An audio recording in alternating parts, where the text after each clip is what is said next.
Hello and welcome to another edition of Wake Up America Ministries, and we're going to be finishing up today on our teaching series on why we, especially the church, should support Israel. And last week we focused on the importance of Jerusalem, and today we're gonna finish up with that, the importance of Israel, with a focus kind of sort of on Jerusalem. But anyway, just a brief history of Israel. You know that after Jesus was crucified in AD 70, the temple was destroyed, and the Jews were in large part scattered across all parts of the earth. And of course, you don't hear this in mainstream media, but not all of the Jews left the land of Israel. Some remained, and they've always been a presence of the Jews in Israel. But then World War II came about, and then we know what happened there with the Holocaust, that 6 million Jews were killed, exterminated basically, during World War II. And immediately following World War II, many of the Jews in the world decided, we want to go back to our homeland. So then many started going back to Israel, to their promised land, to a land that God gave them by blood covenant with Abram. And then later his name became Abraham. And so we know how that came about, and we know that on May the 14th of 1948, that Israel declared themselves to be a nation again. So the nation was reborn, and we thank God for that, because what that did was that we believe that started God's prophetic time clock for these last days that we are currently living in. And so immediately following that declaration, several countries attacked Israel and tried to exterminate them, wipe them out again, and retake the land. But miraculously, with God's help, they were able to fend off their attackers, and they reclaimed the land. And then again, in June of 1967, there's what we call the 6-Day War, where again Israel's enemies attacked, trying to wipe them out. And in 6 days, Jerusalem, or Israel, the IDF, the Israeli Defense Forces, defeated their enemies, and they took the Temple Mount, which is in Jerusalem, and they took an area called the Golan Heights. And we'll talk a little bit about that here in just a few minutes. But anyway, at that time, the Temple Mount was recaptured by Israel. But then, in an effort to keep the peace and to make peace, they agreed to allow the Jordanians to maintain security over the Temple Mount. Okay, and so then during that time, the Gaza Strip, which is in southwest Israel, down there close to the Mediterranean Sea, they captured part of that. And then the area that they call the West Bank, which is on the west side of the Jordan River, which is between the Jordan River and Jerusalem, Israel, we call it Judea and Samaria, and of course the media and all, they call that the West Bank. So just kind of give you a visual picture of how this all played out. So then we're going to take a big leap from 1967 to 2005, and this movement called BDS was started by Palestinians, and what that means is it's called Boycott, Divestment, and Sanctions. And now this movement has gained ground over the years that basically it's an economic boycott against Israel and their products. So I'm going to explain to you real briefly what that means, and I got this information directly from a BDS website, which was established by the people, the Palestinians, that founded this organization. So we're not going to go like real deep in it because we don't have time, but study it out for yourself. It's called BDS. So boycott, and this is what their website says. It says to withdraw support from every area of Israeli life, such as sports, and I want to just give you some examples here. And if you remember, like the Olympics, World Cup soccer, whether it's cultural, academic, and social. It also includes boycotting international companies doing business with Israel, especially with products that are produced in Judea and Samaria, or what we call, or some call, the West Bank. All right. So basically, it's a boycott of their products. So it's designed to damage or hurt their economic growth. And we know that Israel is top 10 in the world and having the healthiest economy. All right, divestment. What does that mean? So we know the word investment, which means you put money or something of that effect. You invest in something with an expected return to gain wealth. So divestment is exactly the opposite. It's where they want companies and individuals to withdraw their investments or cancel their investments in Israeli companies and to hurt, again, their growth and their economy. All right, so this is what their website says. It urges banks, local councils, churches, universities to withdraw financial investments. That's in a nutshell. That's exactly what their website says. So let's go on to sanctions. Sanctions to pressure governments to ban business with any connection to the area of Judea and Samaria, including military trade and free trade, and then to remove Israel's participation in the United Nations. Okay. So all this is designed for one purpose, and that is to hurt Israelis, to hurt the Jewish population. But what's so crazy is so many of the Palestinians that actually work for these Jewish companies. So who's benefiting here? The Palestinians are.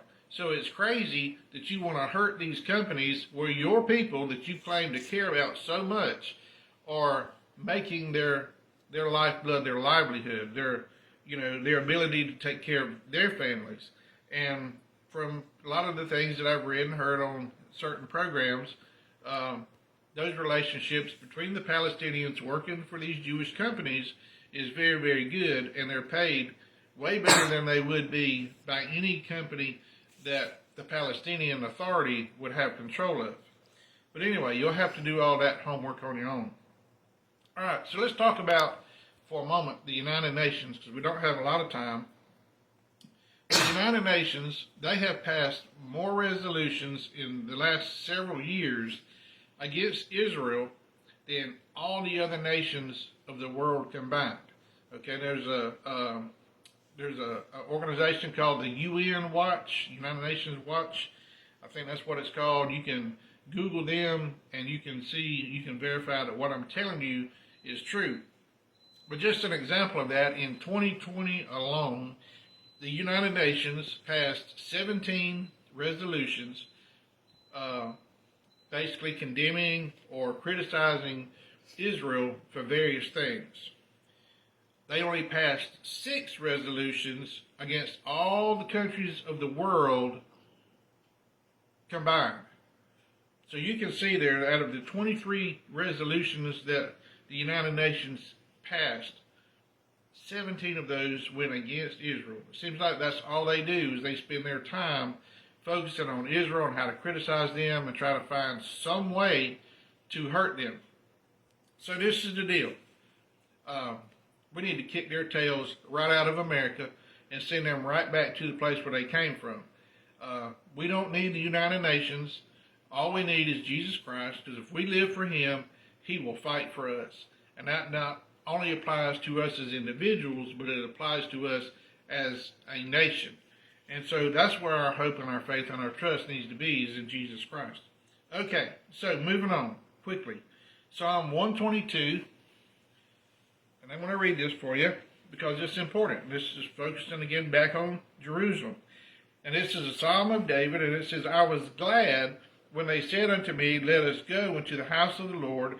Our feet shall stand within thy gates, O Jerusalem. Jerusalem is builded as a city that is compact together, whither the tribes go up, the tribes of the Lord, unto the testimony of Israel, to give thanks unto the name of the Lord. For there are set thrones of judgment, and the thrones of the house of David. Pray for the peace of Jerusalem. They shall prosper that love thee. Peace be within thy walls, and prosperity within thy palaces. For my brethren and companions' sakes, I will now say, peace be within thee, because of the house of the Lord our God I will seek thy good. So there's a commandment from the Lord. This was a prayer of David, but it's a commandment from the Lord that we are to pray for the peace of Jerusalem. Now, several years ago, we had Dr. Frank Abram, who was, by the way, he was a Messianic Jew. In other words, it means he's a Christian Jew, or he was a Jew that became Christian. And in some of his teachings, he hit on this one night, and I've never forgot it, what it means to pray for the peace of Jerusalem. And I didn't realize this, so I'm going to show you some things here. Now, it is a good thing. It said those that do this, those that love Jerusalem and Israel, they will be blessed. And we'll get to a little bit of that here in later. But anyway, I want to take you to 1 Thessalonians 5, verse 1 through 3. So we're still talking about praying for the peace of Jerusalem. And this is what it says. But of the times and the seasons, brethren, ye have no need that I write unto you, for yourselves know perfectly that the day of the Lord so cometh as a thief in the night. For when they shall say peace and safety, then sudden destruction cometh upon them as travail upon a woman with child, and they shall not escape. All right, so remember that, peace and safety. Okay, flip over now to, let me see, make sure I get this in the right order. Hold on just a second. Go to Matthew 24. Those that have been watching us or know anything, study their Bible, they know where I'm going. Matthew 24, verse 15 and 16. It says, when ye therefore shall see the abomination of desolation, spoken by Daniel the prophet, stand in the holy place, whoso readeth, let him understand. Then let them which be in Judea flee into the mountains.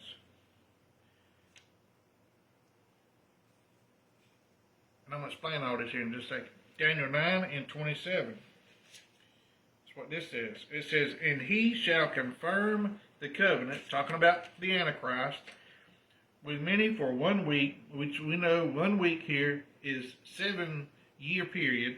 This is the 70th week of Daniel's 70-week period, which is, we're not going to get into that now, we don't have time. And it says, and in the midst of the week, that's the halfway point, he shall cause the sacrifice and the oblation to cease, and for the overspreading of abominations he shall make it desolate, even unto the consummation, and that determined shall be poured upon the desolate. All right, so what does all of that mean? That means this, that there's going to be a peace agreement, and it's going to be a 7-year agreement. Many nations are going to be involved in that, and that's what Donald Trump was trying to do, was bring peace between Israel and the Palestinians. It didn't happen, not yet, but our peace agreement's being made. And so what's going to happen is the peace agreement's going to be made. The temple is going to be rebuilt. The third temple will be rebuilt on the Temple Mount. Once that's completed, the animal sacrifices will begin, and at the halfway point, the Antichrist, who is not being fully revealed yet, will go into the temple. He will stop the animal sacrifice, because the Jews believe they're still going to have to do that for salvation. They don't believe in Jesus Christ. Many of them don't. And so then what will happen is, at the middle week, the 3.5-year mark of the tribulation, he's going to stop all of that. He's going to declare and exalt himself to be God in the Temple Mount. Okay, so now the Bible tells us that whenever that happens, that the people that live in Judea or the West Bank need to run for their lives. They don't have to look back. They're not to gather anything. They just need to cut and run. All right. So, right now, from a prophecy standpoint, this is a 2020 number that 47% of all the Jews in the world live in Israel.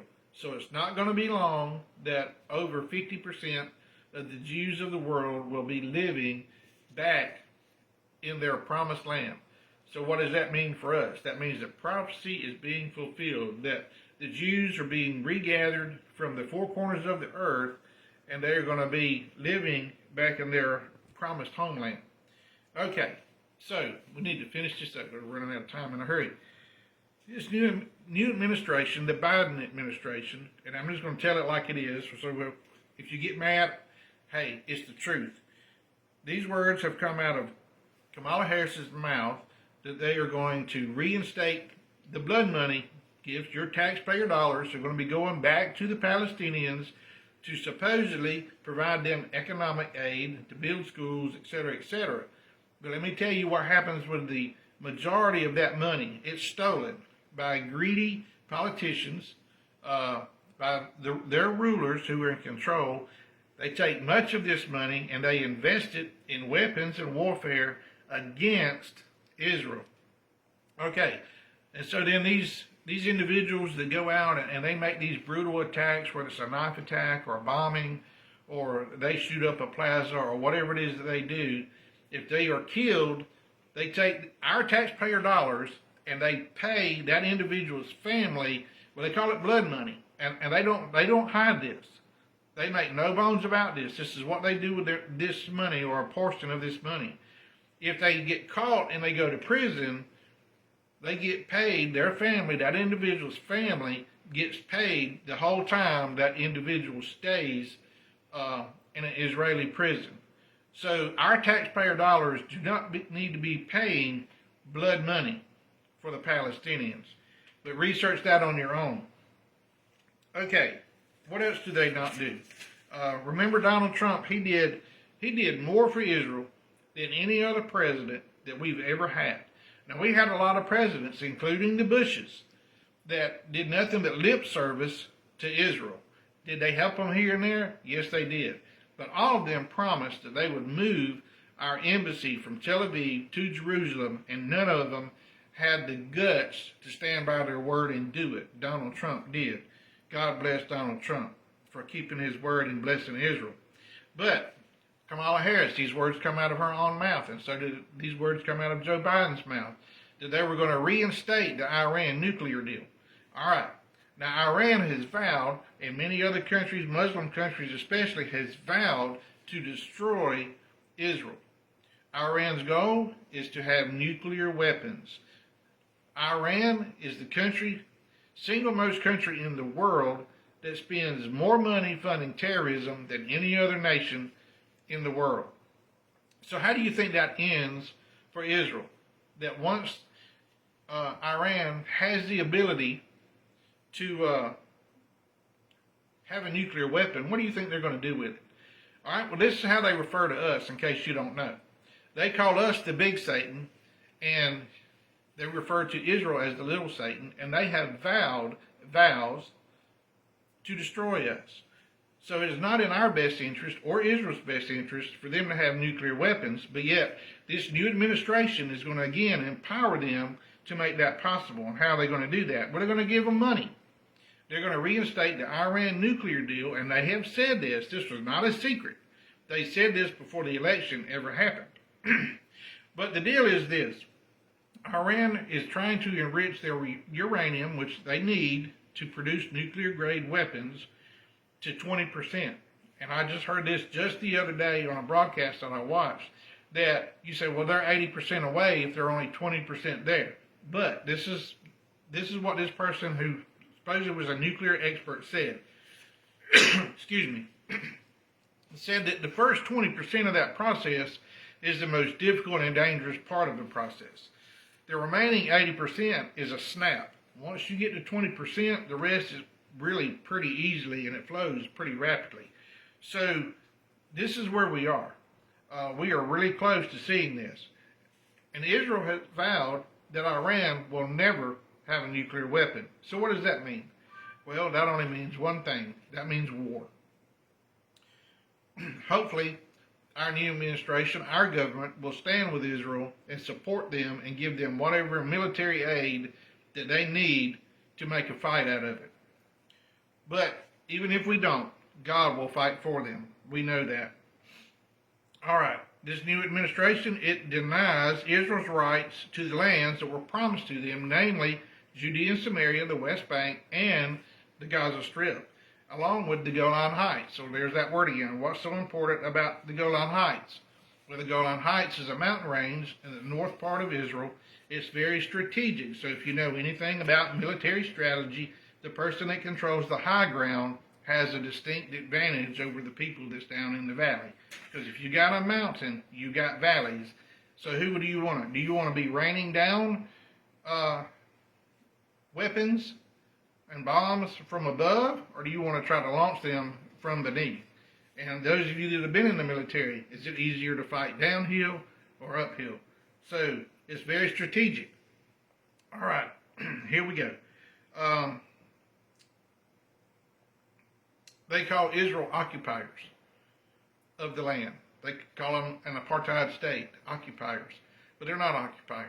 Well, I guess in some forms, maybe they are. They are occupying. They're occupying the land that God gave them by covenant. So man has the ability to pass international law, but God's law is universal. So who do you think's law supersedes international law, man's law? God's law. God's law will always supersede anything that man puts on paper and says this is right. So keep that in mind. So we're going to close with this.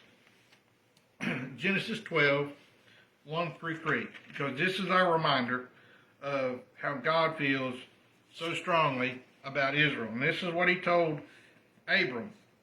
He said, Now the Lord had said unto Abram, Get thee out of thy country, and from thy kindred, and from thy father's house, unto a land that I will show thee, and I will make of thee a great nation, and I will bless thee, and make thy name great, and thou shalt be a blessing.